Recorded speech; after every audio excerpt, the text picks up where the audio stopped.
Hey guys, it's time to talk about Edpuzzle. I chose Edpuzzle because, well, it's free and it makes classroom videos so much more engaging for students. I find it that the students enjoy them just a lot more than sitting and watching a video in front of everybody.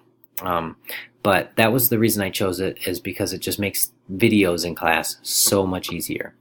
The purpose for this is you can actually have students watch the videos and use it as an assessment to see if they understand what they're actually watching.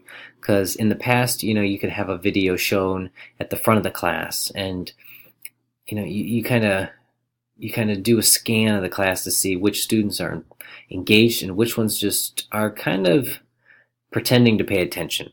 So what Edpuzzle does is it keeps students engaged because they have to answer questions throughout, and you can use them as a grade if you really wanted to, or just a formative assessment to see are they understanding the material.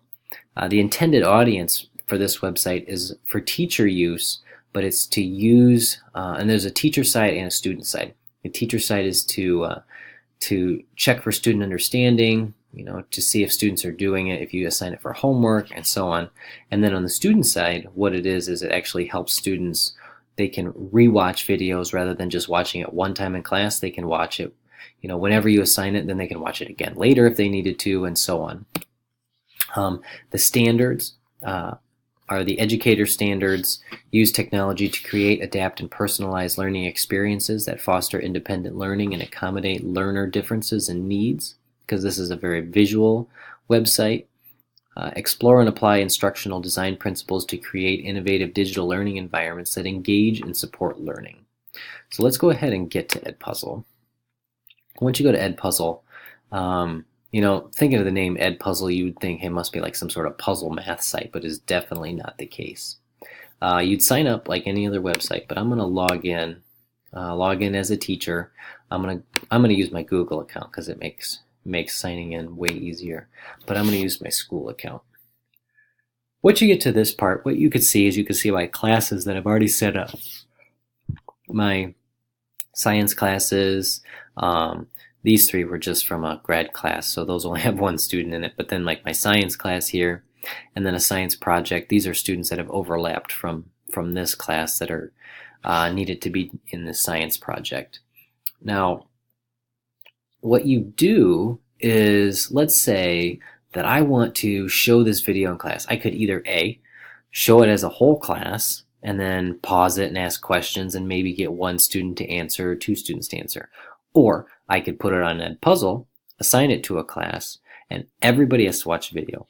Everybody has to answer every single question, and then I can check to see, check for understanding at that point. But let's say that I want to do that. I want to go in and I want to assign a class. So I'll come up here to my search button. I can go to search, and you can choose any of these you want. They're already like pre-selected videos, but let's go to YouTube, and I want to search for fossils. Once you decide, after looking through all these YouTube videos, which ones you want to use, I want to use this one right here, this mold and cast fossil video. So what I would do is I would click use it, and I have many options that I can do. I could crop the video, wherever I wanted. I can crop the beginning, I can crop the end, have it start, stop wherever I want it to. I could choose audio tracks, which would be like me speaking to the students as the video is going, to kind of teach it in my own way. If I didn't really like what the people were saying on the video, I could change what I'm saying, so that way students have my voice over top of it.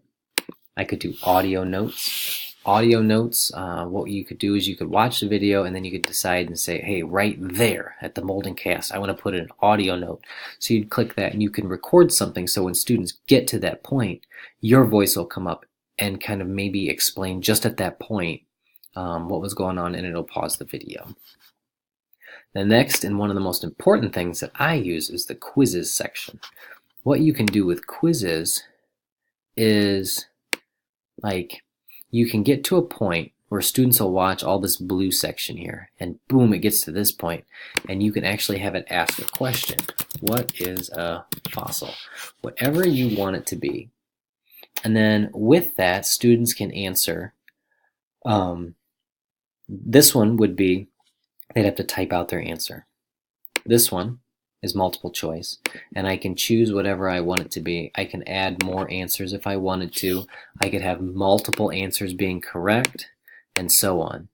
It's gonna, at least one has to be correct though. And then the last one here is just a comment box. So I could, instead of it being a question, maybe I wanted it to get to a point and say, think about this. And then when it gets to that point, it'll just pop up and say, think about this. And students don't have to answer it, but maybe it's more of like a rhetorical question where you don't want them to answer, but you want them to think about it. So if you have this question, like, what is a fossil? You'd save it, and this is where students then would type in. This is like a section where you get to preview what the students would see, and then you can continue. Mammoth gets trapped in the ice.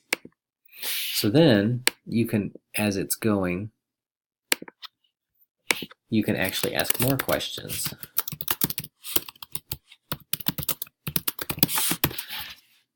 You can have it maybe being multiple choice. And so on. And there's my correct answer, just because it's got this here. And then I can save it. And now I've got 2 questions. And you can keep going, and you can put in as many as you want. And what happens is when students watch the video and they get to this point, let's say they get the question wrong, or they just don't know how to answer it, they can rewatch it and it'll take them back to the previous question, and they can rewatch it and then have the question again. That's one of the best parts about it, is the rewatching of certain things. Like let's say they get to here and again they don't know it. They can go back to here and rewatch. So I'm going to save it, and then I'm going to finish it. Let's say that I've got those 2 questions. That's all I wanted to do. So I could check, I want all of these classes to watch the video, or I could do just fossils. You can have due dates. You can assign to a class, or if you share with everyone, it gives you a link, and then you can just have that link on your Google Classroom, and they can click on it and it'll take them to the video. Or I can assign it to a class. I'm going to assign it to fossils. So now I've assigned. And there it is. There's the top one. There's one I want to delete because I didn't like that one. Here's one, what is a fossil? And this is how many students, this is my due date if I want to add one. This is how many students have completed it. You can go to progress and share.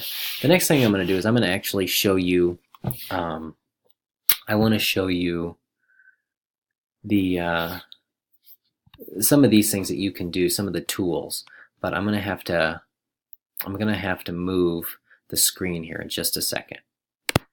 So what I'm going to do is I'm going to come down here, I'm going to click on my science project, I'm going to go to this class, and you can see that I've got 96% of the students that have completed it here and 82%. So I'm going to show you the progress that you can do. But I have to pause this so that way you don't see my students' actual names. So I click that progress button that was on the right hand side here, and what you can actually see is you can see the students that have watched the video. This X means that they haven't even watched it. They haven't watched the whole thing. So this check mark means that they've watched the entire thing, but the X means that they stopped. They didn't watch the whole thing. So I could come up to this student and be like, hey dude, you didn't watch the whole video. And then it gives them a score out of 100, like this is their percent, like 100%. And you can see that all of these students watched the whole thing. They got 100 out of 100, which means they got every question right, and so on. So you can take these for an assessment, and so like a formative assessment, and so on. If you go to in classroom up here, this was the homework section. If you go to in classroom, you can actually see how much of the video they watched and their responses. So the red is obviously incorrect, and the green is correct. And then on this side, this is how much they've watched. If it's green, they've watched the whole thing. And you can see where the red, some of these students didn't watch very much of it. And it kind of goes along with some of their questions. The green means they watched the whole thing, and the orange is about most of it.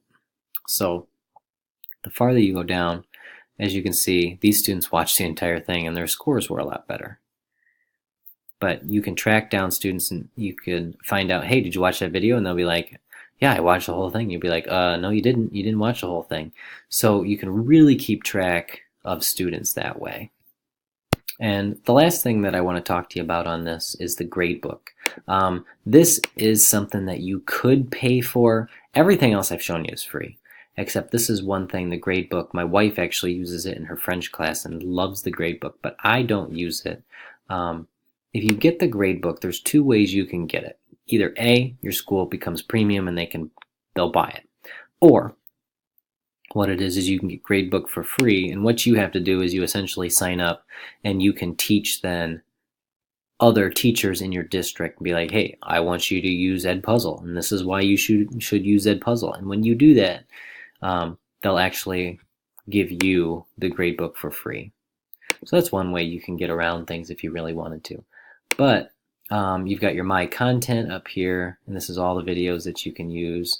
This is like everything that I've added and created questions for. So I hope that you enjoyed this. I know this is a website that is full of a lot of things. I hope it helps. Really check into using it though. Thanks, guys.